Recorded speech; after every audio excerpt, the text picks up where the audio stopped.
Hey everybody, Corey Wilson here. Hey, today we're working on a 2012 Polaris Sportsman 400. This is going to be the same process for mostly all of the Sportsmans. Right now we're going to change this rear wheel bearing out and inspect the rest of the suspension. So the first thing I always do is I want to wiggle the wheel. And what I'm looking for is any play in any of these bushings when I'm wiggling it, and I don't see any. All I see is play down here where the CV shaft is. So that tells me that all my bushings are good, but my wheel bearing is bad because I see the play down where the CV shaft is. So we're going to change out that wheel bearing. First thing you're going to do is take the center cap off. You're going to have to pull this cotter pin out, and then you're going to remove your wheel. Your wheel are 14 millimeters. Do not remove this center nut at all, and that'll be the one of the last things you do, because there's a couple of other bolts you need to take off, and if you take this one off, it just makes it a little bit more challenging. Okay, so we've got our wheel off. First thing that we're going to do is we're going to take this top nut off here. We're just going to leave the bolt in there. So we'll take this nut off, but we'll leave the bolt in there just to kind of steady it until we get the bottom off. So we're going to take this off, which is 14 millimeters. Leave the bolt in there. There's also a bolt here and a bolt here. Both of those are 16 millimeters, and you're going to have to take that off. If you were working on the other side, you would have a brake caliper, but you don't have one on the what would have been the passenger side. If you had one, you would take these off. They're 15 millimeter bolts, and you just take these two bolts off and then pull the caliper off. But in this particular side, you don't have that at all, but that way you know for the other side. So we're just going to take these bolts off, and then I'll show you what else you got to do in order to be able to get this hub off. Okay, go ahead and remove your CV axle bolt, which is a 27 millimeter. Okay, now here comes a little bit of a unique thing that you might not be able to figure out on your own. Right here where you took these bolts out, and this is actually a little plug. Okay, it's basically a spacer. This has to come out only about 1/4 of an inch, because it's actually grabbing onto the housing. So you won't be able to take this housing off without getting that off. It's a little tricky to get out, so what I do is I actually take a pin or a punch, and I just tap it in a little bit, just enough so it grabs, and that allows me to be able to pull it out some, wiggle it and pull it out.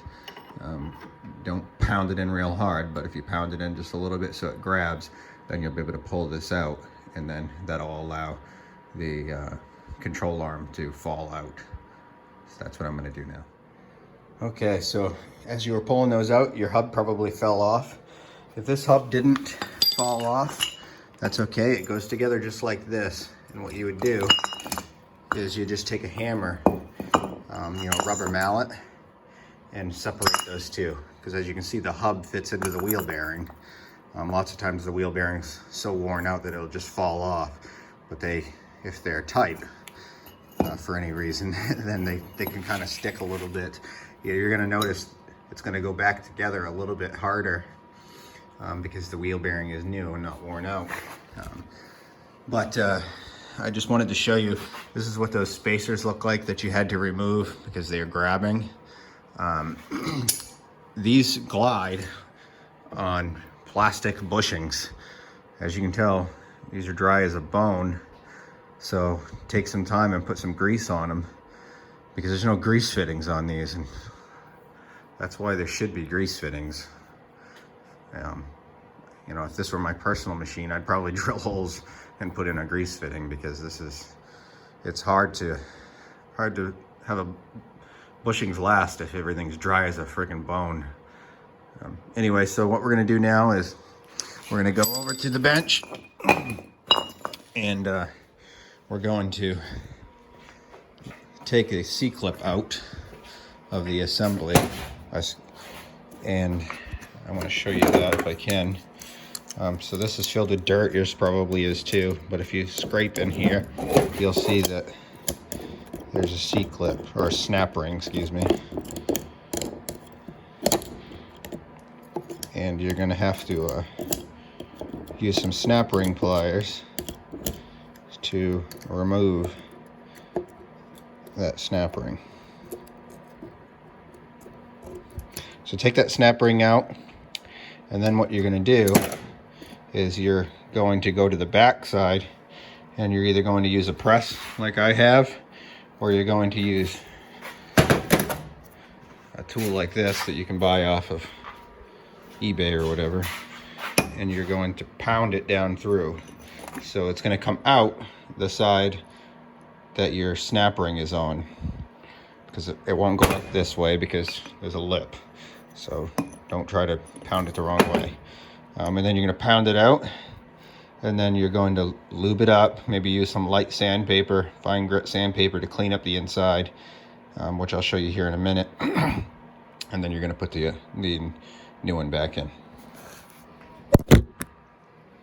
Okay, so we've got our bearing out, and as you can see, it's it's the inside of the assembly is kind of rough. It's a good time to do two things. Take a piece of fine grit sandpaper and kind of just scuff the inside up a little bit and clean it up. But you can see that lip that I was talking about, why you couldn't go the other way, so you have to remove the snap ring. I use this is a Caltric brand wheel bearing, which I've had good luck with. It's a BR154, and I'm just going to do the opposite. Either you would take this and you'd pound it down in like so, which is pretty hard on the bearing, so if you can get a press, it's a lot better to use a press, because you're just taking a new bearing and kind of beating it. Take some lube and lube the inside of this. It'll make the bearing go back in a lot easier. And you're going to reinstall your snap ring and then put it back together. I'll show you the hub assembly going back in, just because it can be a little bit hard. So I'll show you that. All right, so I put my assembly back on and put my bolts back in. I just want to make sure that you know that the hub itself, so sometimes these things go on a little hard, and the reason is because right here where the hub slides into the wheel bearing is now a lot tighter, because the bearing is new. So once you get your gears lined up, and you can confirm because it won't turn, then you just gotta kind of finesse it in to kind of get it started, and then you'll have to take a hammer and just kind of tap this in a little bit. And it should slide in, but you got to tap it some. Just be careful that you don't end up hitting the end of your axle, because then you won't be able to get your nut on. So just be very careful with that. And that's really it. And just put your nut back on with your washer. Make sure you put a cotter pin back in, or not a cotter pin, but whatever those pins are called, because if not, your nut can back off and you'll lose the wheel. So make sure you do that. Otherwise, that's pretty much it for changing out these rear wheel bearings, which you can tell it's fairly easy to do. If you liked the video, please click subscribe and comment below if you get any questions. Thanks, guys.